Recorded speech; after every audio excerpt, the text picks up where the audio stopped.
Hi guys, welcome back to my YouTube channel. Uyu munsi tugiye kuvuga ku ndwara yo kuba wagira umuhumuro mubi mu kanwa ukabije. Rero hari abantu benshi batazi ngo ese ni gute wamenya ko uri kunuka mu kanwa, kuko abantu benshi ntabwo babizi ko uko wabyumva, uko wabimenya. Rero kurikirana kino kiganiro kugira ngo umenye ese ni gute umuntu yakumva ko ari kunuka mu kanwa, ese umuntu ubyiziho ni iyihe nama wamugira, ese ni iki yakoresha cyatuma bishira burundu kandi bidasabye ko utanga amafaranga ukajya gushaka ibintu byinshi udahenzwe. Hari uburyo wabigenzamo kandi icyo kibazo kikarangira burundu. Ese ntabwo ujya ubona igihe waba ugiye kuvugisha umuntu ukabona ameze nk'aho ari kugenda yihisha cyangwa atashaka akwegera ngo uwo muhumuro utari mwiza umugereho? Igisubizo nakibazaniye muri bino video, mumenye uburyo mwakirinda kuba mwahumura nabi mu kanwa bikaba byabangamira bagenzi banyu.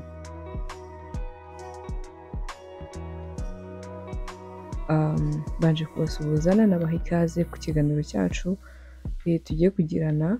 Nizere ko mumeze neza, nanjye meze neza. Ikintu cya mbere umuntu ashobora gukora kugira ngo arwanye umuhumuro wo mu kanwa ni ibintu ndibabwireho, ntabwo ari ibintu byinshi, ntabwo ni ibintu bikeya ariko byagufasha kuba wakirinda kugira umuhumuro mubi mu kanwa. Ikintu cya mbere gituma umuntu agira umuhumuro utari mwiza mu kanwa ni isuku nkeya yo mu kanwa. Bivuze ngo nimba ufite isuku nkeya mu kanwa bishobora gutuma ugira umuhumuro utari mwiza. Ikintu cya mbere ugomba gukora ni ukuborosa bihagije. Nimba ubyutse borosa, nimba umajije kurya uri mu rugo borosa, iyo utari mu rugo ushobora kwinyuguza n'amazi, ariko mbere yo kuryama ukaborosa, kuko iyo turiye ibintu by'amasukari, kunywa amafanta, ugasanga urahita boroshe wanyweye ari ibintu by'isukari, amabagiteri akunda isukari. Rero iyo uriye ibintu by'isukari ukarahita boroshe, bivuze ngo uba uri kuyagaburira, uba uri arara ari gukora karasisi. Rero kugira ngo ubyirinde, ikintu cya mbere ugomba gukora ni ukurara uboroshe. Borosa mu kanwa, uborose amenyo, uborose ahantu hose. Ikindi cya kabiri, ushobora kuborosa amenyo ukumva birahagije, ntabwo bihagije. Borosa ururimi rwawe, nimba utaruborosheje ugasanga rwarabakiye, rwabaye umweru, mbese ari ibintu bimeze nk'inuza nk'ikivuguto cyagiye kigafata. Nibwo urugero rwiza mbonye natanga. Icyo gihe ururimi rwawe ruba rusa nabi, ni rwo rwa mbere ruteza ahanini n'umuhumuro mubi. Amenyo ashobora gukurikira ko ni rwa mbere. Ururimi nimba rudakeye ntabwo uri bubure rwose kuba wagira umuhumuro utari mwiza. Rero utunganya ururimi rwawe, igihe uruborose, urutunganye, winyuguze neza, ubone ko imyanda yashizeho, uraba ucanye kubiri no kuba wanuka mu kanwa. Ikindi cya kabiri, ushobora kuba ufite uburwayi bw'amenyo, ushobora kubanza kujya kwa muganga wenda ukaba wareba ko nta kibazo kindi cy'amenyo ufite, yacukutse, abika imyanda, abikamo ibiryo. Banza urebe nimba amenyo yawe nta kindi kibazo afite, hanyuma uramenya ngo ibindi bisigaye no kwita ku isuku. Rero borosa ururimi, woze neza amenyo, nimba hari ayacukutse abika ibiryo nayo uyoze neza, hanyuma uryame cyangwa wirirwe neza waboroshe. Numara kurya nabwo ube waborosa.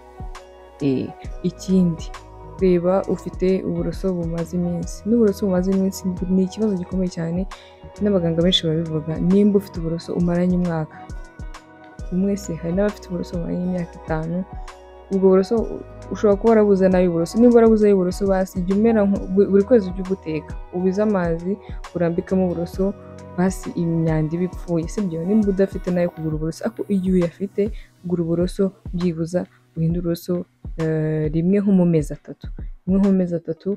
Ujye ugura uburoso ukabuhinduranya, nta kibazo. Kandi nabwo ukita kuri ya suku ya hehe yo mu kanwa nababwiye.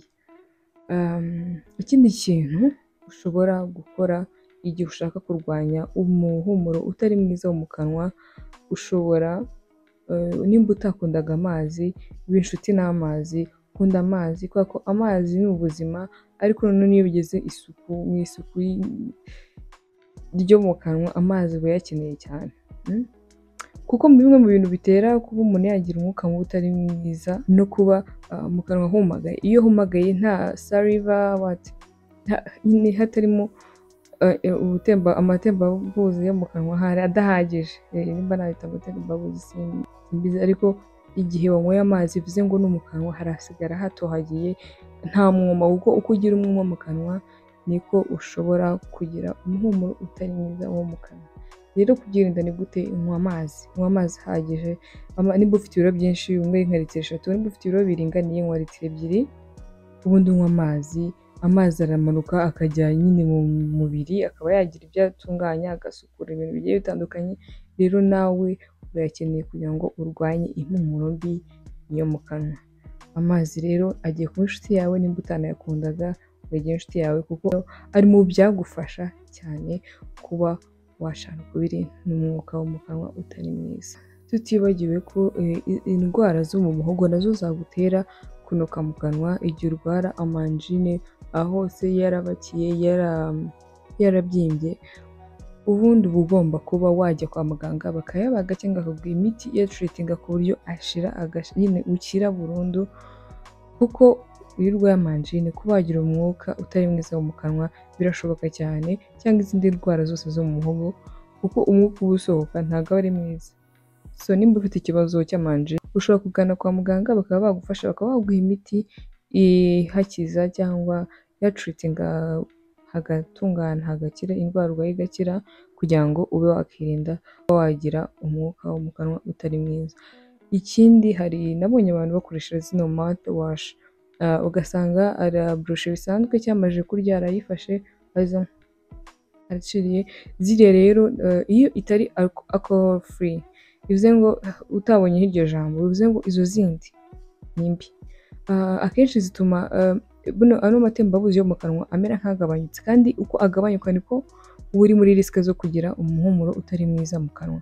Rero ugasanga umuntu ayikoresheje atarebye ko handitseho alcohol free, rero ugasanga ntabwo yabicunze, ntabwo yabirebye, ugasanga ahubwo uriyangije, kuko uko igenda ikamura izo saliva zo mu kanwa, uko igenda izikamura zigabanyuka, niko ufite amahirwe menshi yo kuba wagira umuhumuro utari mwiza. So nimba ugera kugurira mouthwash banza ubirebe, nusanga ari byo ntacyo uyigure, ariko ziriya zo rwose nusanga atari ko byanditse yireke, kuko izindi zo zinatera ngo amakanseri yo mu kanwa.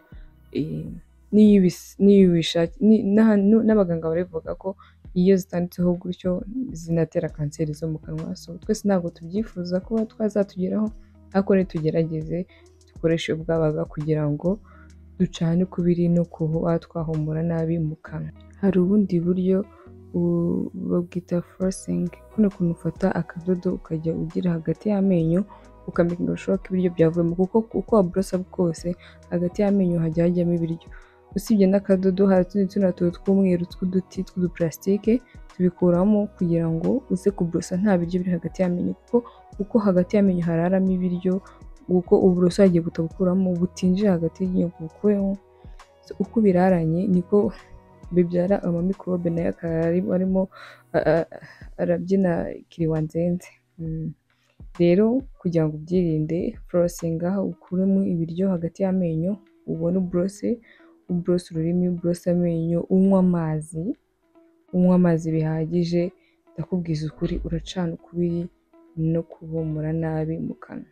Rero ibyo nababwiye byose biroroshye kandi biraboneka, gerageza uko ushoboye, hanyuma uce ukubiri no kunuka mu kanwa, kuko birababaje cyane kuba umuntu w'umusirimu, umuntu usobanutse ari kujya kukuvugisha ukabona bimeze ukabona nyine ko nawe cyangwa afite urwikekwe.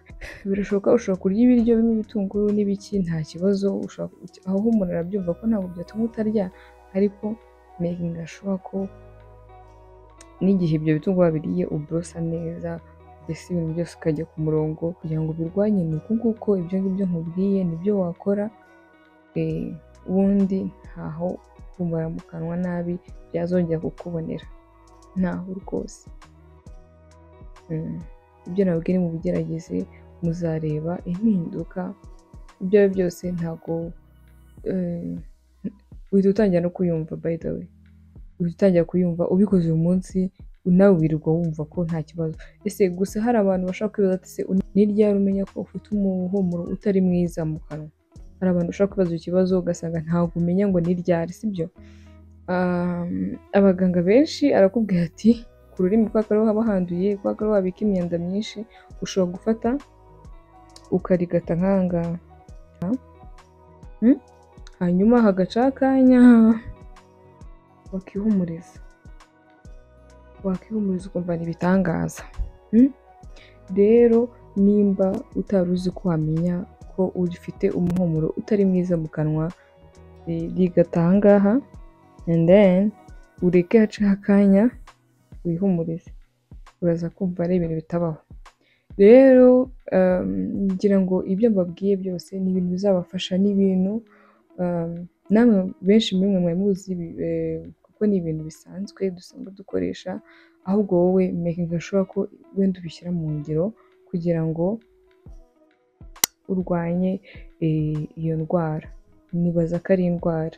Dore ikintu wakoresha, abantu benshi mu rugo muba mufite zino apple cider vinegar, iriya ufata nk'agafuniko ukaba washyira mu mazi makeya cyane, hanyuma washyiramo amazi makeya ukamera nk'ubijunditse kugera gutya ku buryo hose uba wumva ko arimo, ukaba wamaramo nk'amasegonda 30 ugeraho, hanyuma ukaza kubicira ugahita ubrosa direct, kuko urumva uba ushyizemo vinegre, so ntabwo ari byiza ko wayigumana mu kanwa. Rero ugahita ucira ukabona kubrosa, ukabrosa nyine ayo mazi ukamera nkaho yakuyeho n'ukuri ukabrosa neza, so byagufasha kurwanya umuhumuro mubi mu kanwa.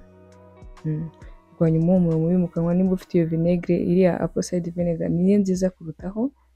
Noneho ushyiremo utuzi dukeya, umere nk'uri nyine uri yumva ko nyine mu kanwa hose hasi, mu kanwa hose byahageze, hanyuma amasegonda 30 narangira ucire, hanyuma ubone ubrose.